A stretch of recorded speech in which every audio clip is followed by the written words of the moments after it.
Paşinyan çarə axtarışında anidən qərar dəyişdi. Moskvadan Köçəryana hansı göstəriş verildi?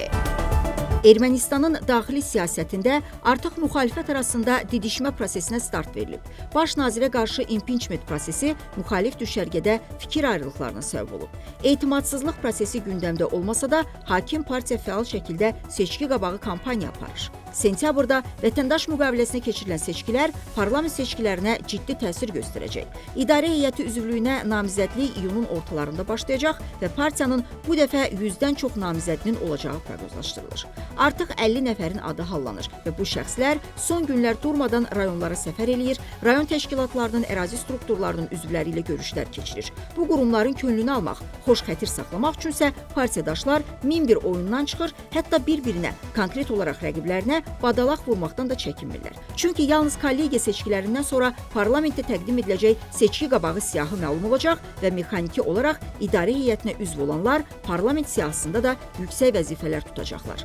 Ehtimal eləmək olar ki, Levon Ter-Petrosyanın, Robert Köçəryanın və Serj Sarkisyanın son açıqlamalarını həzm eləməyən vətəndaş müqaviləsi üzvləri parlament sessiyalarında da aktiv iştirak edəcək. Onları cəzalandırmaq üçün qanuni əsaslar əldə etməyə çalışacaqlar. Robertin Moskvaya qısa səfəri isə onları daha ciddi düşünməyə, daha radikal addımlar atmağa vadar edəcək. Çünki siyasi kulislərdə dolaşan söhbətə görə Ermənistanın ikinci prezidenti Moskvadan xeyir-dua alıb və təsadüfi deyil ki, Serj Sarkisyan da açıqlamasında Köçəryanın baş nazir postuna namizəd olacağı təqdirdə onu dəstəkləyəcəyini deyib. Bu isə hakim partiyanın kürkünə birə salıb və seçkilərdə qalib gəlmək üçün bütün rıçaqlardan istifadəyə start verilib. Elə Hayk Sarkisyanın 26 may tarixində parlamentin Müdafiə və Təhlükəsizlik Daimi Komitəsinin növbədənkənar iclasında təqdim etməyi planlaşdırdığı pul müqabilində hərbi xidmətdən azad olmağa ehtiva edən qanun layihəsi də seçki qabağı oyunlardan biri kimi dəyərləndirilməlidir. Maraqlıdır ki, müxalifət də uzun müddət bu layihəni müzakirə etməyi planlaşdırırdı və 26 may tarixinə qədər demək olar ki, hər gün bu layihəni tənqid edən onlarla yazı müxtəlif kütləvi informasiya vasitələrində yayımlanırdı. Amma sessiya başlayandan dərhal sonra komitə sədrinin müavini Armen Xaçaturyan sessiyanın təxirə salındığını açıqlayıb. İşin gülməli tərəfi odur ki, sessiya son anda ləğv edilib və Müdafiə naziri Suren Papikyan da həmin vaxt parlamentdə olub. Sessiyanın ləğv edilməsi əslində bir sıra mətləblərdən xəbər verir. Birincisi, bu barədə layihə rəhbəri məlumatlandırılmayıb. İkincisi, bu müzakirə üçün parlamentə gələn müdafiə nazirinə məlumat verilməyib. Bu isə sübut eləyir ki, layihə müəllifi sadəcə ortaya atılan şəxsdir və qərar verən orqan hakim partiya elitasıdır. Eyni zamanda hakim qanat hiss eləyib ki, müxalifətdən olan deputatların sayı komitənin təqdim olan qanunvericilik zərfinə mənfi rəy vermək üçün kifayətdir və bu səbəbdən son anda ləğv qərarı qəbul edib. Eyni zamanda gəzən söhbətə görə Suren Papikyan da müzakirənin baş tutmasında maraqlı olmayıb.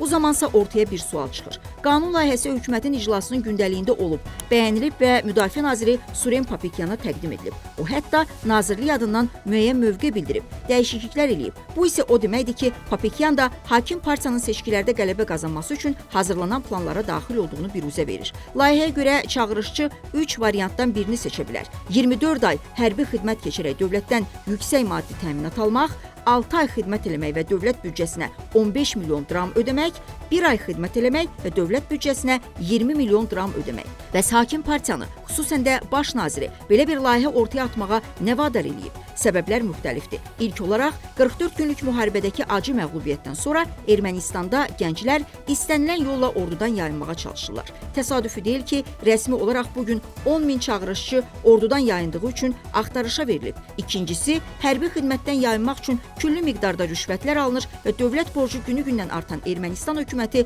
bu rüşvəti legallaşdıraraq büdcəyə yönəltməyi planlaşdırır. Üçüncüsü, baş nazir çıxışlarında tez-tez müharibə olmayacağı anonsunu verərək 5 ildir vəsvəsədə olan xalqın ürəyinə su səpir və orduda xidmətin təhlükəli olmadığını, əgər təhlükəli sayırsınızsa, pul verin, xidmət eləməyin fikrini aşılamağa, bununla da yaxşı dövlət adamı imici qazanmağa çalışır. Ordudan yayınmaq üçün nəzərdə tutulan məbləğləri də düşünsək, hədəf kütlə imkanlı təbəqədir və onlardan seçki kampaniyalarında istifadə eləmək nəzərdə tutulduğunu anlamaq olar. Rəsmi statistikalara müraciət edək. Bu yaxınlarda Jağavurt qəzeti yazıb ki, 71 vətəndaş məcburi hərbi xidmətdən yayınmaq üçün hər biri 15 milyon dram rüşvət ödəyib. Bu rəqəmin boş yerə əldə edilmədiyi beləcə məlum olub. Digər rəqəmlərə keçək. Hərbi xidmətə çağırılan kişilərin 20%-i Ermənistan vətəndaşlığından imtina edir. Yəni 18 yaşı tamam olanda hərbi xidmətə çağırılmır və heç bir qeydiyyatdan keçmir. Qeydiyyatda olanların 5%-i hərbi xidmətə getmir, müxtəlif yollarla yayınır. Çağırışçıların